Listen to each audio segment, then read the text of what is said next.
On Unwilling Bliss. With such riddles and bitterness in his heart, Zarathustra travelled across the sea. But when he was 4 days removed from the Blessed Isles and from his friends, he had overcome all of his pain. Triumphant and with firm footing he stood once again upon his destiny. And then Zarathustra spoke thus to his jubilating conscience: I am alone again and want to be alone with pure sky and open sea. And again it is afternoon around me. In the afternoon I once found my friends for the first time, in the afternoon then a second time. At the hour when all light grows stiller. For whatever happiness is still underway between sky and earth, it now seeks shelter for itself in a bright soul. Out of happiness now all light has become stiller. O afternoon of my life! Once my happiness too climbed to the valley to seek itself a shelter. There it found these open, hospitable souls. O afternoon of my life! What have I not given up to have this one thing, this lively plantation of my thoughts and this morning light of my highest hope? Companions the Creator once sought and children of his hope, and truly, it turned out that he could not find them unless he first created them himself.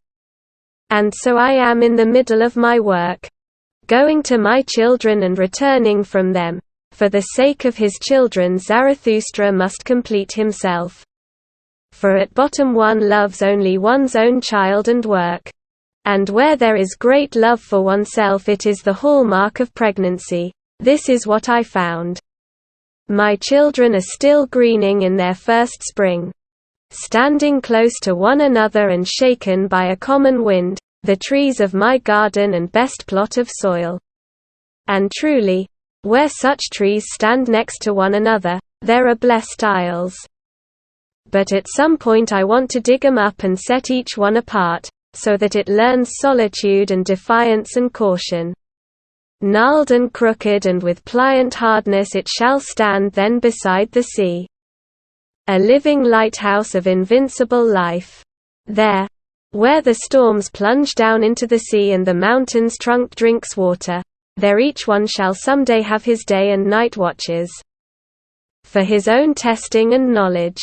He shall be known and tested as to whether he is of my kind and kin, whether he is the master of a long will, taciturn even when he speaks, and yielding in such a way that he takes in giving, so that he might one day become my companion and a fellow creator and fellow celebrator of Zarathustra. The kind who writes my will on my tablets for the fuller completion of all things. And for his sake and his kind I must complete myself. Therefore I now avoid my happiness and offer myself to all unhappiness, for my ultimate testing and knowledge. And truly, it was time that I left. And the wanderer's shadow and the bitterest boredom and the stillest hour, all of them said to me, it is high time.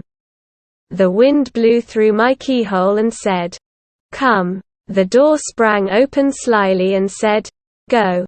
But I lay chained to the love of my children. Desire set this snare for me, desire for love. That I might become the prey of my children and lose myself to them.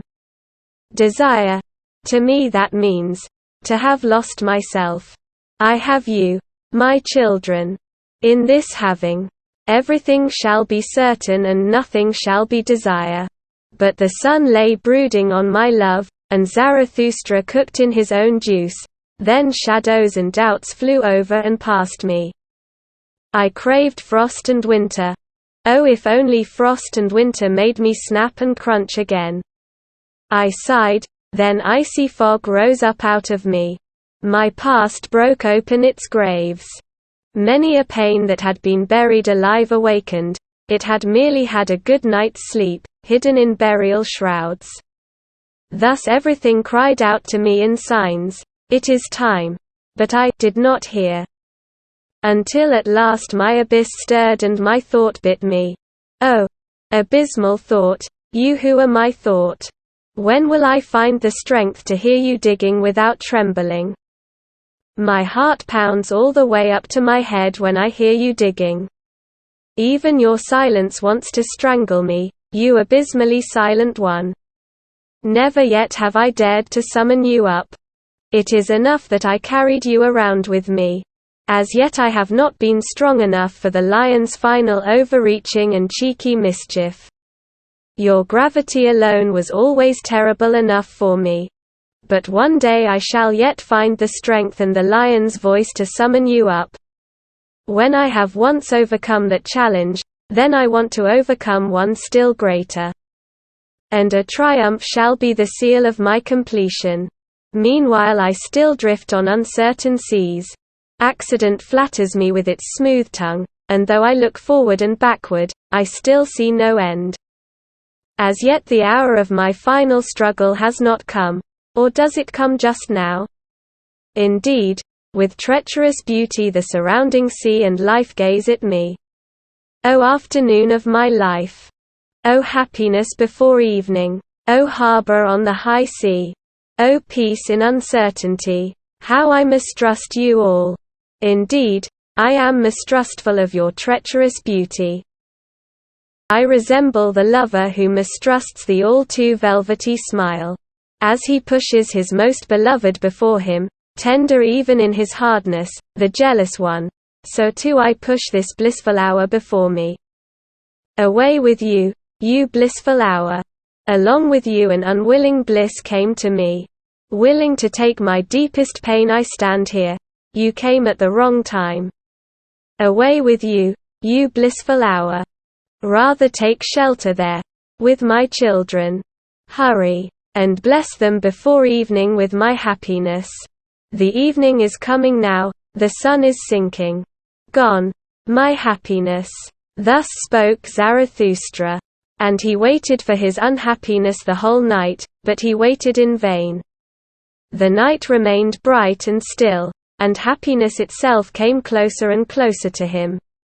Toward morning, however, Zarathustra laughed in his heart and said mockingly, "Happiness chases after me, and that is because I do not chase after women. But happiness is a woman.